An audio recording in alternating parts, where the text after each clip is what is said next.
I don't think there's anything that's certain in the world at the moment. There's a lot that can change, there's a lot that can happen.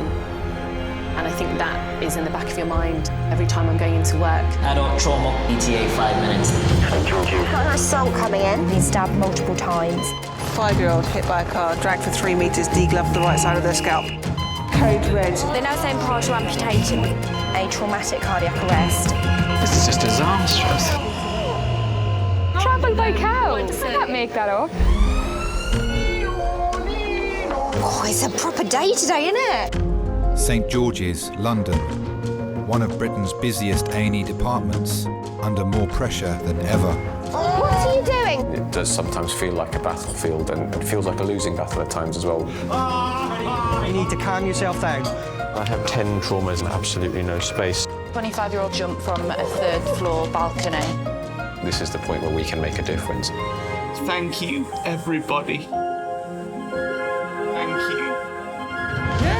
A place where life, Best place to make friends, A&E. love, and loss Scariest thing in my life. I thought I lost it. unfold every single day. A life is not just a singular thing. Things that happen to you have a huge effect on the people around you as well. You scare me so much, you know that? All the patients you're about to see were treated in just one 24-hour period. I see behaviour every day that reaffirms my belief in the inherent goodness of people. It's all a bit of a shock, isn't it? And I think I'm incredibly fortunate to work in that environment. It's a lot to take in. He's the love of my life.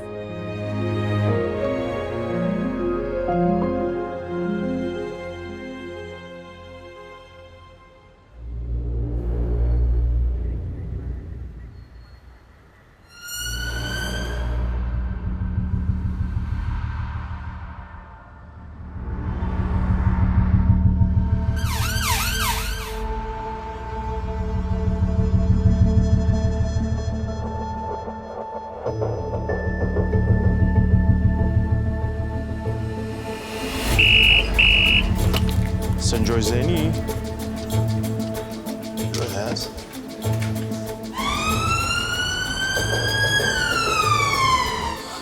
Left fractured femur. Cool. Thank you. Thank you. Bye. See you. Motorcycle versus car. Adult trauma call, ETA 10 minutes. A 20-year-old man is being rushed to St George's following a high-speed motorcycle accident. It's femur and pelvis. Leading the case is consultant Ainsley.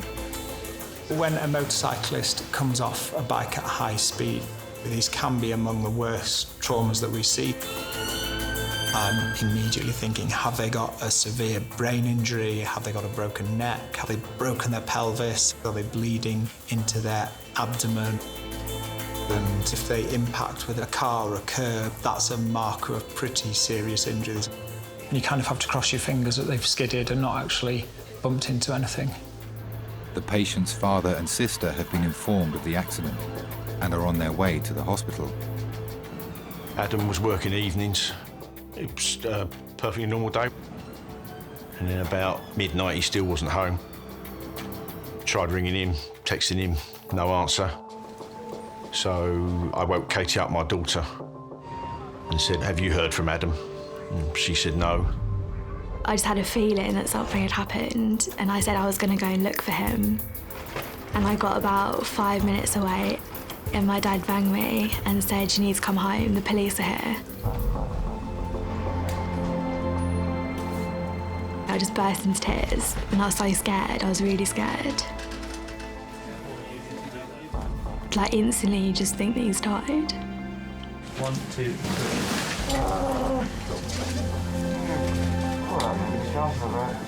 Okay, so this is Adam.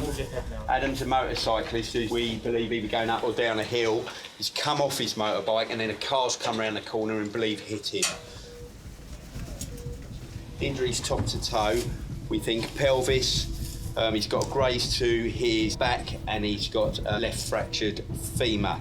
Interventions are a pelvic binder, Kendrick splint. He's had 1 of my dad's 30 of Ket, 4 of aldanzatron, 1 gram of paracetamol, 1 gram of TXA. He's been hypotensive with us, been tachycardic of about 110. That's it. OK, guys, can we do a primary survey, get him off the scoop, we'll take him to CT. Very steady, brace. Airways patents, tracking on the midline. Soft abdomen, there is no guarding. The thing that worries us is the impact against something solid. So he's, you think like he's like low-sided, kind of skidded off it, you think? Slid off it, and we think the car has hit him and done all the damage. The bike has got extensive damage to the petrol tank. That's almost 2 impacts. You've got a motorcyclist at very high speed. You've then got a car, and it just multiplies the amount of energy in that collision. Where do you think the car's hit him? On his left side, obviously. Yeah, and at high speed, the car, like he's not been carried or anything by it. It's just been... No. OK.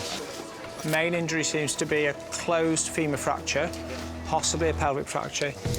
Heel pits are strongly reactive. When we know there's a femur fracture, I'm worried about bleeding. You can lose a lot of blood into that thigh, into that compartment. Time is of critical importance. The worst case scenario is that patients bleed to death. He is still borderline tachy. I wonder if he's in pain. He is borderline hypotensive. Me and my dad got in the car straight away and we drove to St George's. We just sat in silence. OK, fine, take him to CT. Yep, OK. You're not sure what's going to happen next. I know someone else who's had serious bike accidents, so I've seen people in hospital beds and I know the outcome from, or possible outcomes from those, so.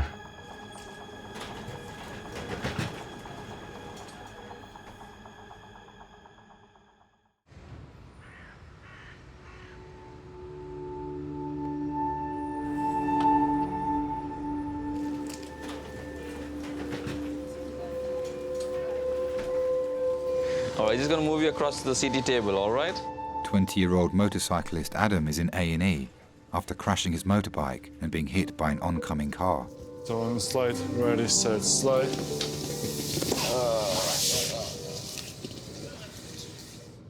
He's got a deformity left femur and he's hypotensive.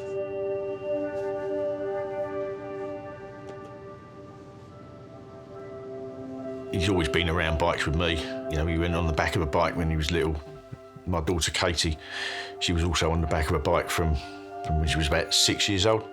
As soon as their feet could touch the pedals, then they're all right to get on the back.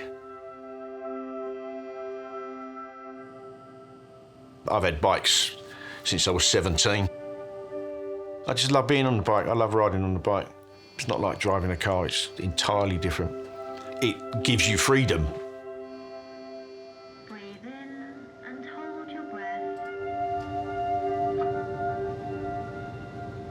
Ever since we were little, we've always been into motorbikes because of our dad. Him and my mum used to go about on a motorbike and they do the weekly shop on the motorbike and everything. And then when we got older, they used to go off on tour together. Me and Adam would stand outside and like wave goodbye to him as they went up the road. OK, that injection's about to start now.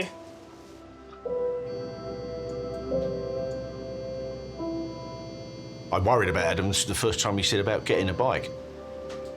But you know, you worry about them first time they go out walking around, first time they get a bus, first time they go on the train, first time they go to London, first time they do anything, you think, I hope it's all going to end all right. OK, that's us all finished. He's my best friend. We've just always been there for each other through everything. Adam is a really caring person, and he definitely gets that from Mum. And I really would be lost without him. Steady, slide. Sorry.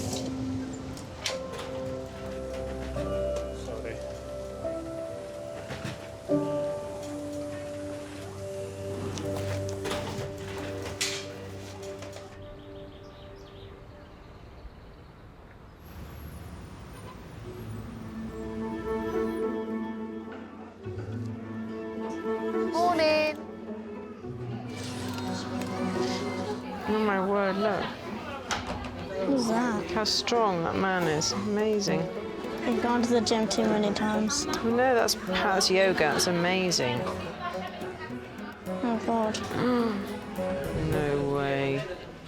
I think I could just about lift my bottom in the air. I don't think I'm going to be doing videos of me doing yoga anytime soon, that's for certain. What are you trying to say?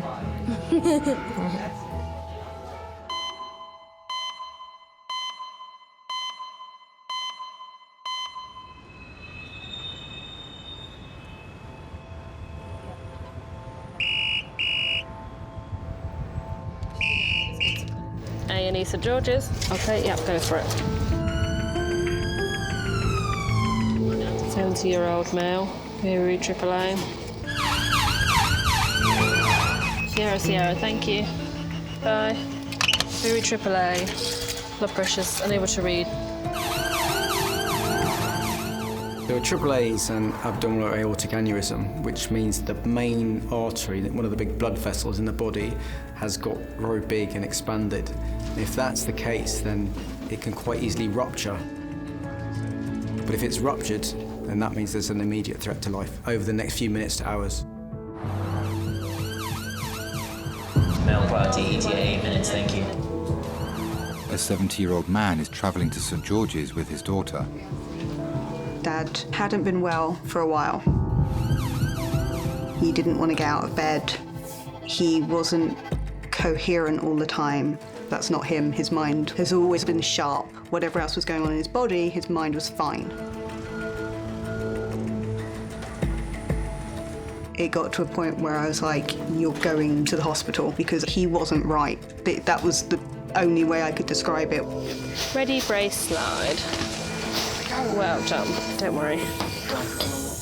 There's something wrong, and I have no idea what it is. Okay, grand. So, Richard here, 70-year-old. So for 2 weeks, not been eating very much at all. Last night, his daughter found that he was confused. He's been extremely tachycardic, 150 to about 175. No worries. No worries. Thanks, mate. Cheers, bye. Paul, can I borrow you for a second? So, heart rate is up to 180 at times. Oh, he's very tachycardic. I don't know if it's irregular or not. I've not had a chance to actually This glance looks like at fast AF here. it. Yeah. To find out if they've got a AAA, we would do an ultrasound scan. And I can use that to look to see the size of the abdominal aorta. So his aorta looks fine. Could be that they've got a severe infection or that they've lost fluid from some other cause, which could be making it look like it could be a AAA. So is there something else going on? What's brought you to the hospital? My daughter, she got worried about me. Why was she worried though? What was happening to you? I wasn't capable of getting up. Just relax your hand a bit for me. Okay, that one's in. You look very dry. All right, we'll give you some fluids into your veins, okay? Yeah, we should rehydrate you a bit and get you feeling a bit better. Your pulse is very fast at the moment. I suspect some of that is because you've not got much fluid on board.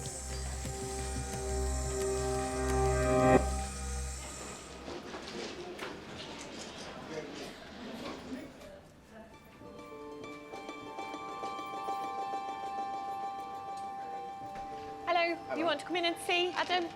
I'll let you say hello first, all right? Here we go. Oh, Adam, what happened, mate? I took the car and overshot the car and the car went into you. The car went into you? Oh, Adam. It's all right, mate. It's going to be okay. It's all right, Adam. You just stay still. Stay still. I love you. I love you, Adam. On the street, I'll see. Hello. Hi, I'm Sylvester, one of the A&E doctors. Hi. Hi. So, we obviously know there's a fracture of the thigh bone. He's had a scan from his head up to the pelvis. So this preliminary report says that he's got some fractures on the lumbar spine. Also, the scan reports that there's possibility there's some internal injury as well. If someone's broken their femur, it's fairly likely they may have other injuries anywhere else on the body. Falling at some speed, you can rupture your intestines. Young, fit, healthy people can actually lose quite a lot of blood before they start to look unwell, before their blood pressure starts to drop. Just waiting for the full scan to be reported completely, then we're probably able to give you more information. Oh, Adam, you frightened the shit out of me and her. You won't slow down on the road, will you? Leave him alone. Katie is very protective. She's no stranger to a hospital. Sorry. Adam, don't worry. Not your fault. I think she's stronger than she knows. Yeah, sometimes I say, you're so your mum. Yeah, she nags me like her mum does. I love you. I love you too. Me and my mum were really close. I found out she was ill in May 2010, and I was there when she found the lump. At the time, you just think it's nothing, but then a few weeks later we found out it was breast cancer. That's when your life changes. And we just went, OK, now we fight. Now she fights. Adam, I can't do this again. So, you know, she went in, she had a couple of operations. I'd take her to chemo. And then she got through that and then went into radiotherapy.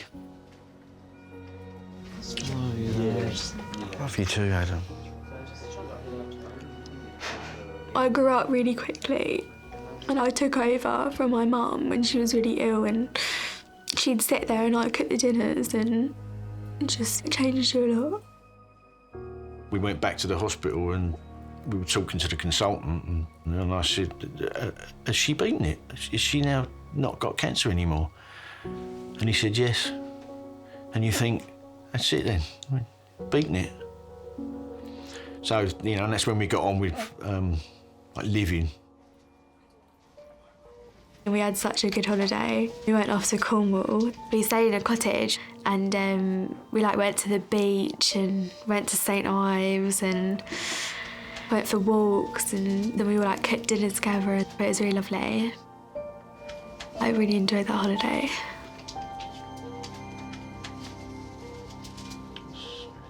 Adam, don't worry. Just concentrate on you, mate, yeah? Don't worry about any of it. We'll sort it, yeah? You're here. You're here, and that's all that matters.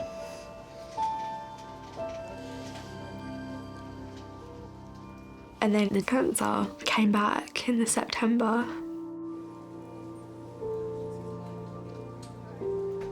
More and more was going wrong, until in the end, they said it's time to go to the hospice.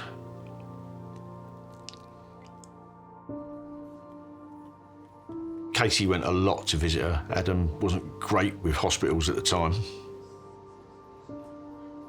He became quite closed, and he didn't really show any emotions. What do you do as a 14-year-old boy when you get told your mum's gonna die?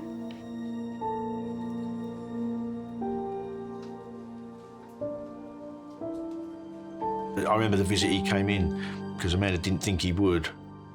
And he came to the hospice and she said to him, and she said goodbye.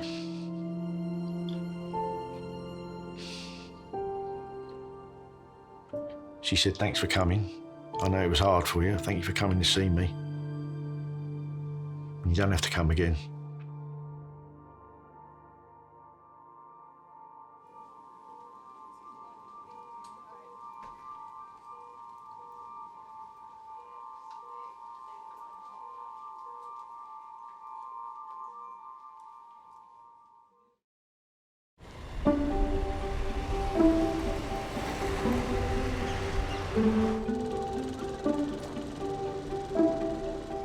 Your appendix is on the right. No, it's on the left. Your appendix on the right. You get pain in the right and then it's on the left. Really? Yeah. Let's look this up because I'm sure it's on the right.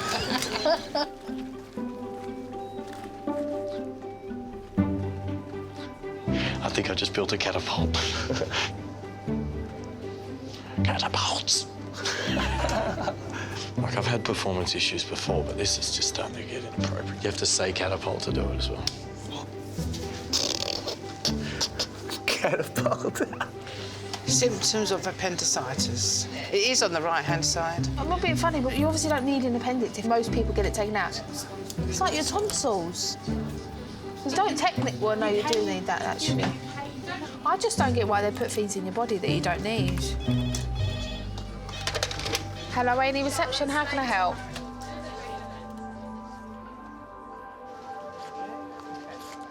Chocolate's definitely got healing qualities. It helps make knees not swell anymore, I heard. So I think if we consume all of this, if I consume it as well, it'll help. It hurts under here. It's quite a lump. Do you have a look? 10-year-old Pia has come to A&E with her mum Deborah after falling and hurting her knee. The fact that we actually can't see your kneecap anymore is slightly worrying. I know, it's like sunk. I have no idea how... She's so massive, how you fell over her. She ran into me and I fell. Oh, I see. So it's the dog's fault. She wrestled you to the ground with a ball. Pia isn't a typical girly girl by any stretch of the imagination. She is pretty feisty and strong-willed. Is that your second one? No, my first one. Just checking. Finding out that I was having a little girl was amazing because it was going to be nice to be able to dress her in pink clothing and pretty things. Little did I know, obviously, what daughter I was going to have. She would rather wear, we always call it highly flammable clothing, so a good bit of, nylon football kit rather than a dress. She would, I think, if I made her wear a dress, she probably would never speak to me again. Here. Oh, yes, okay. Hiya. Go in there, yeah? My name is Mehrad, I'm one of the A&E doctors. Okay, Pierre, you want to pop on the bed for me? So what happened? I hurt it playing football, like on Thursday. Oh, okay. But then yesterday night on a dog walk, I tripped over my dog. It's quite swollen, isn't it? Yeah.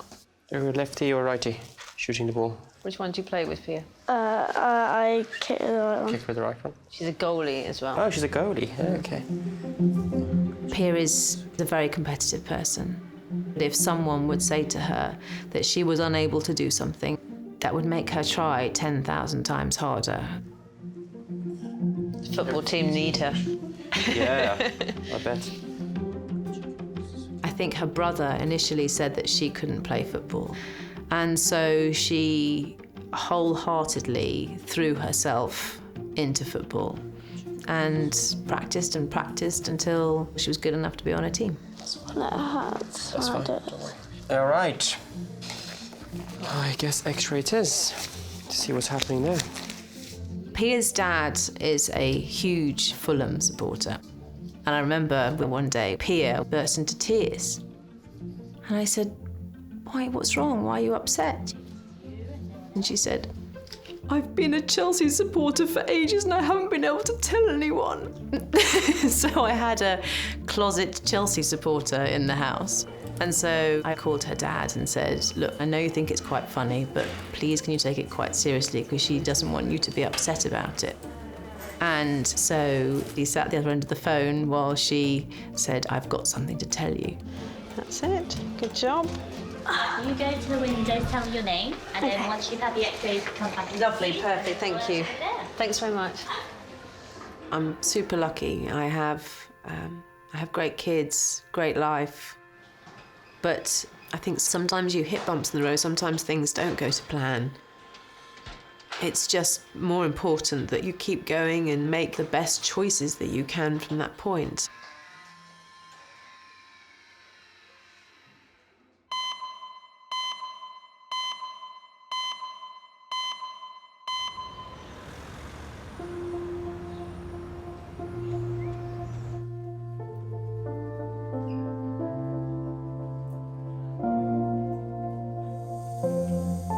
I'm going to ask you some silly questions. Do you know where you are? And what day of the week is it? I think it's Tuesday. Good man, well done. Doctors are investigating the underlying cause of Richard's high heart rate and severe dehydration. My daughter, here. Oh, she's here? Yeah, she's very sister. What's her name? Cara. Cara. OK. I'll get her to come in and see you if that's... Is that all right? Yeah. Yeah? OK.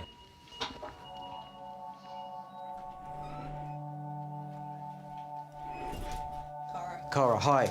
I'm one of the consultants. He's quite unwell at the moment. His pulse is very fast. He looks very dry as well, so I don't think he's been drinking anything for a while. Yeah. Do you want to come in and see him now? So we're going to do various tests and X-rays and urine tests and blood tests and giving him some fluid and so on. I brought Cara in. Is that OK? Yeah. Do you want to sit up a little bit? Sit up a bit. You OK?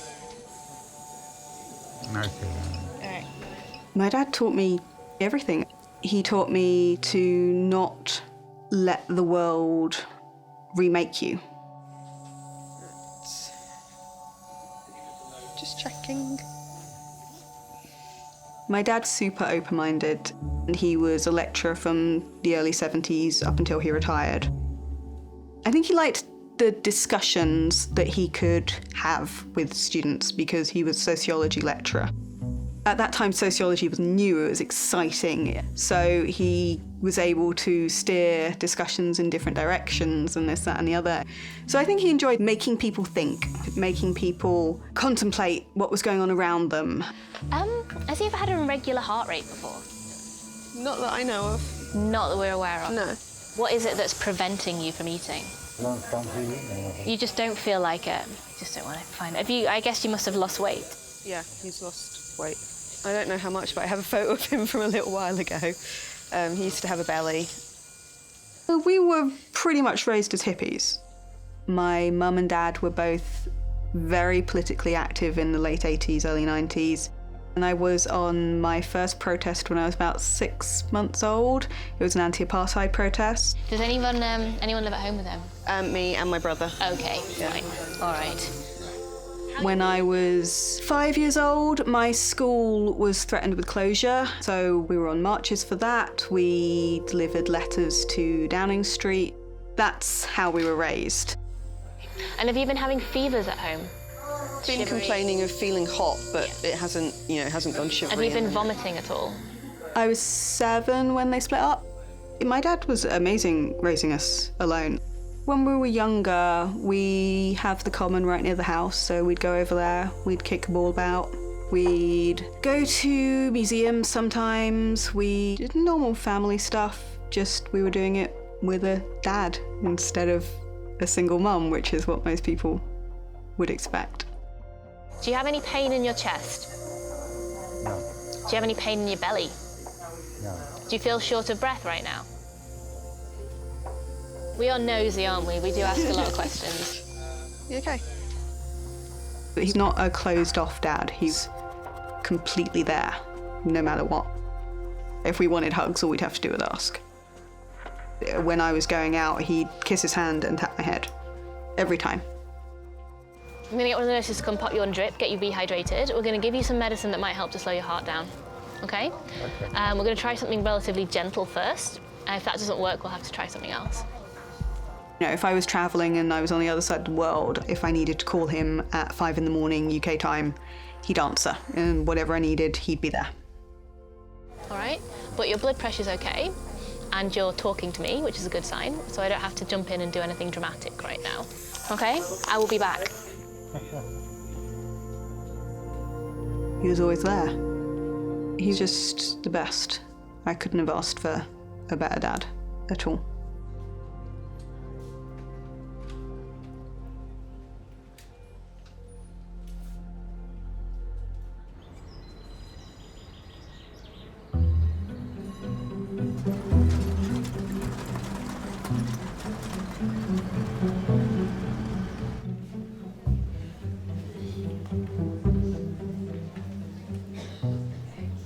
Did you remember that? Is it called The Shark's Tale? It was a film. It was based on, I think it was a dolphin or a shark. Maybe a shark because it's called The Shark's Tale. It hurt its flipper, but that was actually based on the people that have robotic legs. That's how they got the action, because they filmed them walking. They did a big intervention thing. Oh, cool. It was actually. Did you listen to any of that story? Absolutely not. There was a shark, bad leg. Shark is in that leg. Useless.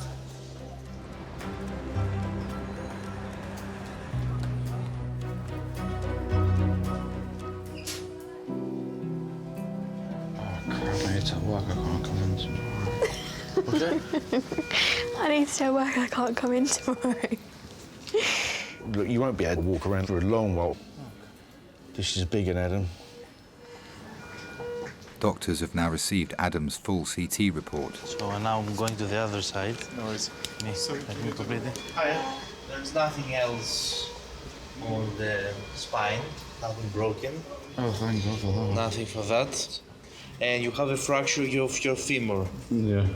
But this needs, this is quite bad. It needs fixation. Yeah. We fix it with a rod, with a nail. But I believe you will be done tomorrow. That's all. Is there anything you would like to ask? No, that's it. Thanks, mate.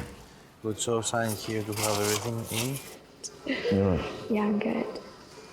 I think I've got more perspective on life. You appreciate more things and you don't take things for granted. I love you, mate. Just make you miss Mum. Sparrow. I was always close to my dad anyway, but he's like Mum and Dad now. It's a long road, but you'll get better, mate. You're okay. You can't change things, so you might as well just deal with them. I couldn't change what happened to Amanda. I don't know how I cope, but what's the choices? I had two guys needed me, and she made me promise. I'll help you, yeah? Love you, Dad. Love you too, son. I think it brought us all closer together in lots of ways. So what are you doing tomorrow? I don't know. Thought I'd just chill for a bit. So I think I might just chill with you. Something like that drives a wedge in and drives you closer at the same time. Hello. Yeah, I better go. Yeah. What up, Yeah, dude? there, mate. Right, we're going to take you up to the ward now, OK? Lovely, mate. OK, let's go.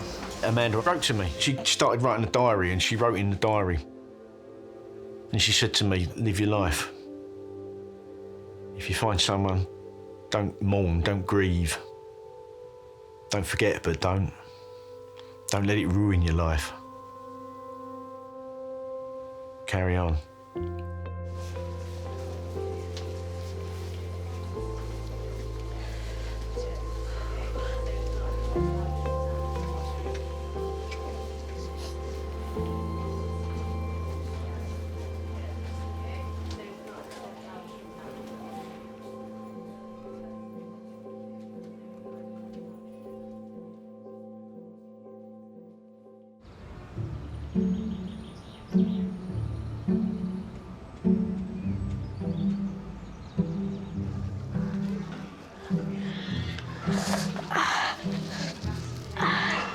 Hurts, doesn't it? You want to go around the entire Victorian Albert Museum tomorrow? I can put socks on them. She's had 2 injuries to the knee. 10-year-old Pia hurt her knee whilst playing football and then falling over her dog. So nothing that we can see on the X-ray. It's a good sign. Which is great. I mean, we can see the swelling, but nothing, like no bony injury. Okay, good. But what we need to do is basically organising a follow-up for you guys. Yeah. So you're going to need to use the crutches. Okay. All right. And goes without saying that you're not playing football for now, till you get Good. seen. Perfect. All right. How long am I not going to be able to play football? Oh. We don't know. Let's just see how well it goes when you come back for a review in a week. Hopefully Okay, soon. Hopefully soon. It's better to have your knee better. Exactly. You're no good to your team hopping around, are you? How many goals are you going to be able to save like this? Use the crutch. You can't use a crutch. You're going to wipe out. Do you want to grab a seat till I do the paperwork and everything? That's lovely. Come on then, hop Good. over. Good girl.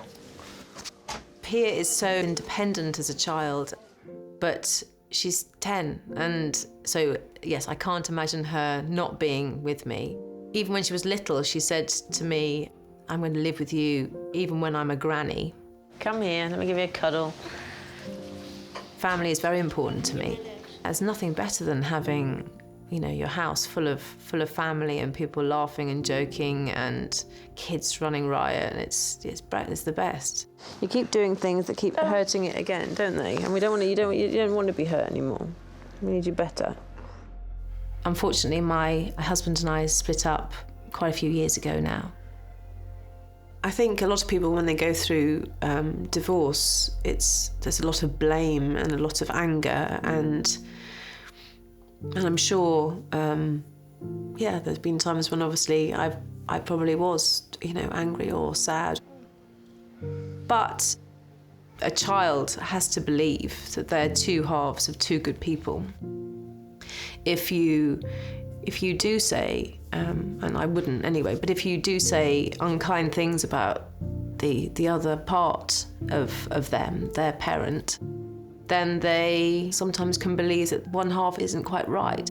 I can go to school tomorrow, right? You can, but there's no school trip.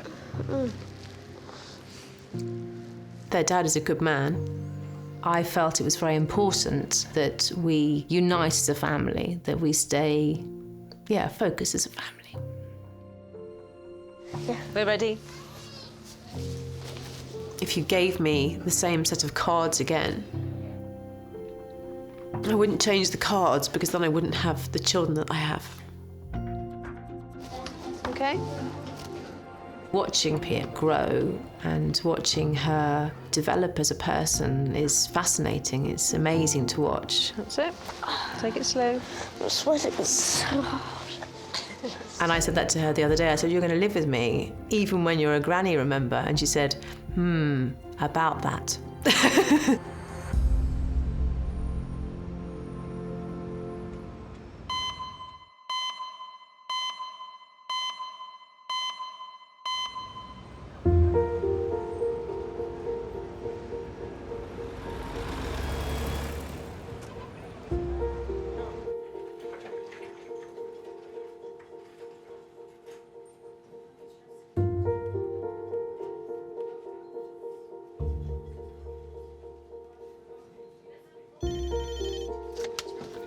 Hello, A&E. Hey, it's Jen, one of the A&E SHOs. I've got a 70-year-old male here who, when he first came in, we were querying a AAA. Doctors are referring Richard to a specialist team to determine the cause of his continued rapid heart rate. His daughter thought he was getting confused last night. He's worse again this morning. He can swallow. He just has zero appetite and is really struggling to force himself to. All right, thank you very much. Weight loss or anything like that? Yeah, may well have something going on there. Yeah. You can doze off if you want. My home was my sanctuary growing up. Music was a big thing in our house. After he retired, he was working part-time at Ray's jazz shop in central London, and I thought it was the coolest place ever. I could curl up on a chair and read like old issues of Q and listen to Jeff Buckley.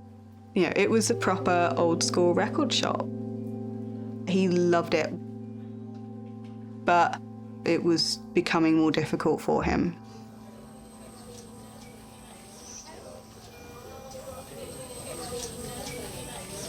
Gonzalez, I'm one of the doctors. Can you tell me what happened? Yeah, he hasn't been eating in last week and he's been immobile. He hasn't been able to get out of bed. Yeah, he couldn't pull himself up into a sitting position at all. Yeah, so, I couldn't get up. Yeah. Which may be DMS. DMS? He's got primary progressive MS as well. When Yeah. was he diagnosed with MS? 15, 20. Was it before Frank went in secondary school? Yeah. So yeah, over 15 years. His MS was initially diagnosed because he'd fallen over a few times. So he went to the doctor, he had his brain scanned, and they said, here, this is what's wrong with you. When he got diagnosed, I think he wasn't initially sure how bad he would get. We were pretty young, so I think whatever he was feeling, he never particularly shared it with us because he didn't want us burdened with his feelings of depression. I get depressed because I can't do things. So I don't expect not to do things. And also imagine with the diagnosis of MS, it's not always easy to face that. We both had to grow up quicker than other kids. And you smile for me. Show me your teeth. Well done. Got me. That's all right. He eventually stopped being able to go out unless he was in a wheelchair. And I don't think he found that easy. Apart from the last 2 days and the last week, are you usually independent at home, moving around? Yeah. He didn't get to the point where he needed a lot of help until I was in my mid-20s. And that's when I officially became his carer. It's a bit like, are you depressed? Of course I'm fucking depressed. Yeah, how can you not be? Yeah, Come on, guys. I would be insane not to be. Yeah, no, exactly. depressed. It would have surprised me if it was otherwise.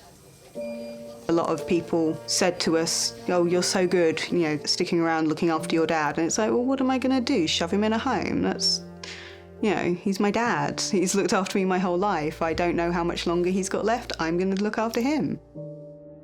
In terms of alcohol intake, how much do you usually drink per day? Doesn't drink. You don't drink?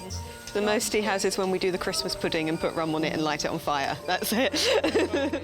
Being dad's carer, I'm able to spend more time with him than a lot of adult children get to spend with their parents. With anyone you spend a lot of time with, you get to know their thought process, you get to know what they want to say, or he's one of my favourite people to speak to. Are you going to admit him? We will be, yeah. He's going to be coming in. Richard will be taken to a specialist ward where doctors will carry out further tests. Things are going to happen in life all the time. Bad things, good things, they're going to happen. How you react to that is what makes you who you are. And he reacted to all the things life threw at him with a certain level of grace and pragmatism. And he gave us the tools to survive and to thrive. Small sips. Small sips. In the emergency department, you see life in full circle. And that's the best thing about humanity. I think all parents hope that, if needs be, that their children would be there for them. When I get older, hopefully my children will look after me.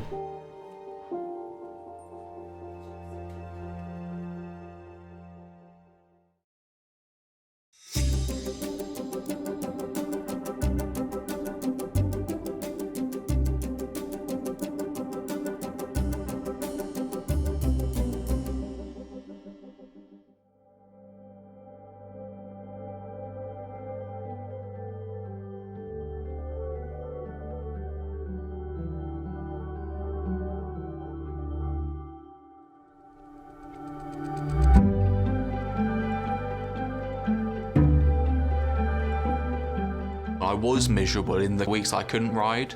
I absolutely hated it.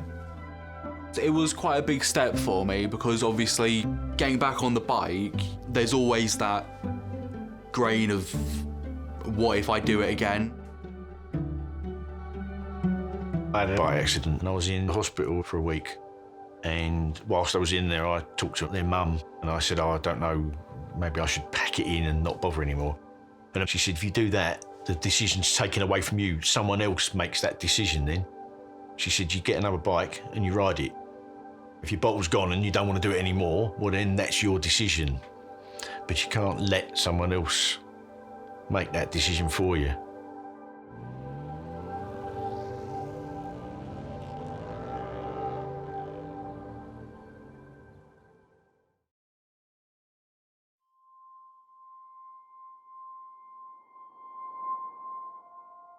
We had the Friday where he seemed okay. I went down to see him and spent some time with him there. We were in every day.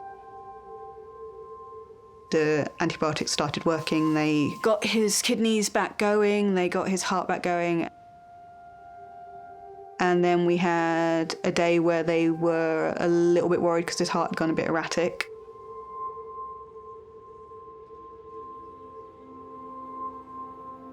And then Saturday morning, I got a phone call from the nurse on the ward saying, "You need to get to the hospital." So we pretty much shoved our way through Tooting.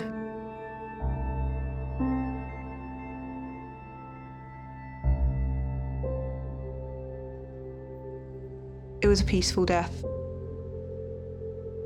It was good to know he wasn't in pain.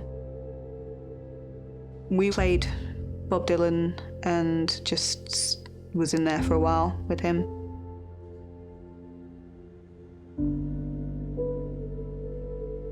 I miss him a lot. There's not a day that goes by I don't miss him. And I think that's probably going to be true for the rest of my life.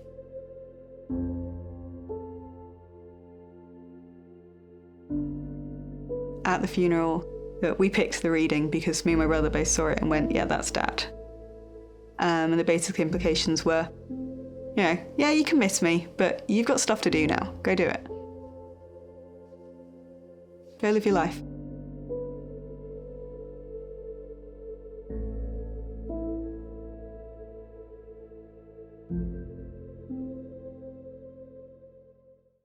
Oh, look at that man. He is really broke.